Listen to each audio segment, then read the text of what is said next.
Bates College was the site for the Maine State Team Tennis Championships. The Class C Girls Championship had Waynfleet facing Fort Kent. Number 2 singles, Julia Sear of Fort Kent playing the far court wins her match over Vivian Rowlis 7-6, 6-4. The title will be decided at number 1 singles. Anna Albert played in the near court, gets the win over Lucy Hart when the return goes out of bounds.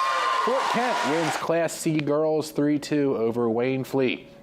In Class C boys, powerhouse Waynfleet faced off against Orono. Number 3 singles, Waynfleet's Max Sherman playing the far court gets the win in straight sets over Bergen Soderberg.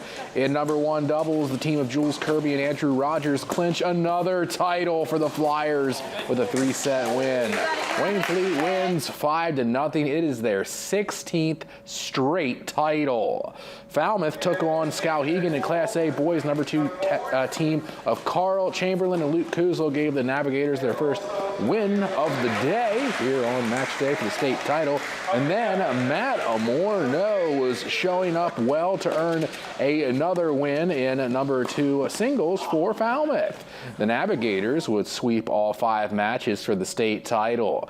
Falmouth also won the Class A Girls Championship 3-2 over Brunswick. In the morning Class B Championships, the Yarmouth boys defeated MDI 4-1 and the Caribou girls topped the Clippers 3-2.